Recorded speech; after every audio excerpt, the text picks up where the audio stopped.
In this tutorial, we'll spawn more enemies than you can manage. Let's see how to do that.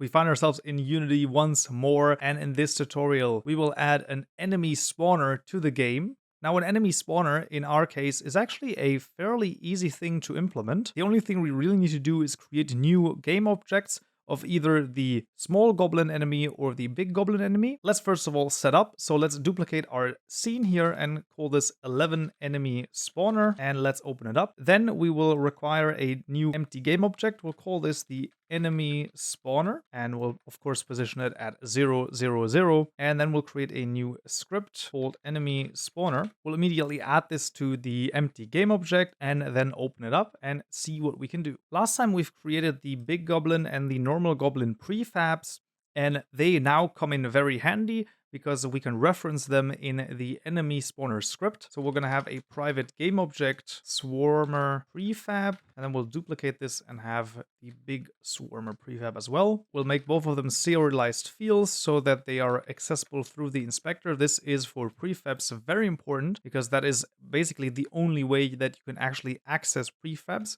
You have to assign them in the inspector. And then we'll also have two floats. One of them is going to be the swarmer interval. We'll set this to 3.5 and we'll duplicate this and add the big swarmer interval as well. And both of those will be serialized fields as well. The big swarmer interval will be set to 10. So this is the number of seconds it is going to take until a new enemy of this type spawns. You can, of course, also randomize this a little bit. In our case, we're going to keep this as 3.5 and 10. I think that that's a good start. We won't need the update method. However, what we're going to do is we're going to make a new private enumerator. We've seen the enumerator last time already. And this time we're going to use it to spawn new enemies. We're going to have two parameters. One of them is going to be the interval, and the other one is going to be the game object enemy. So what we'll do is we'll immediately yield return new wait for seconds, and then we're going to wait for the interval here. So whatever interval we've given this method is going to be the time we're going to wait. Then we're going to say game object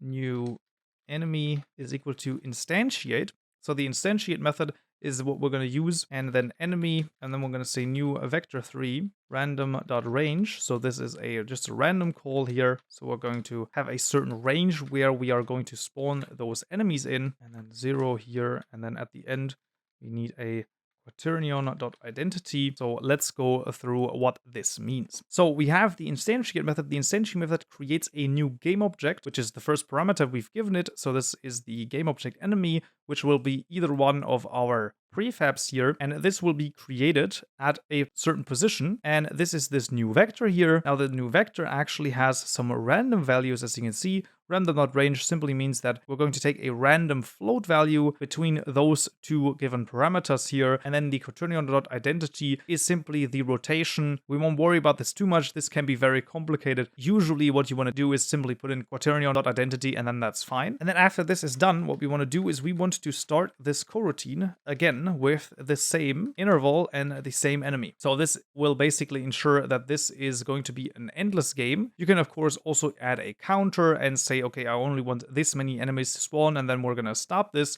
That is also something that you could do. In our case, we're just going to make this endless, and we're going to start those coroutines as well right here. So spawn enemy with first of all the swarmer interval, and then the swarmer prefab, and then let's duplicate this and then make this the big swarmer interval and the big swarmer prefab. Crazily enough, this is all that we need for our enemy spawner. Like I said, it actually isn't that complicated or that crazy. When you really think about it, most of the individual parts are actually fairly easy to understand. Let's see if it works. We of course now need to add the prefabs here, so the big goblin to the big swarmer and the goblin enemy to the swarmer prefab here, and then let's see if it works. So we still have our normal enemies, and then let's see.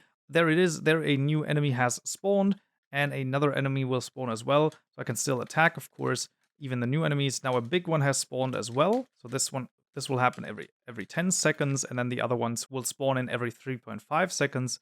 So the big one is there, and it's gonna continue along until I'm dead, basically. So I can never win this game. There's only sort of a high score, and then everything breaks because we are dead, but that's totally fine for the time being. So there you have it. The enemy spawner is actually fairly easy to implement.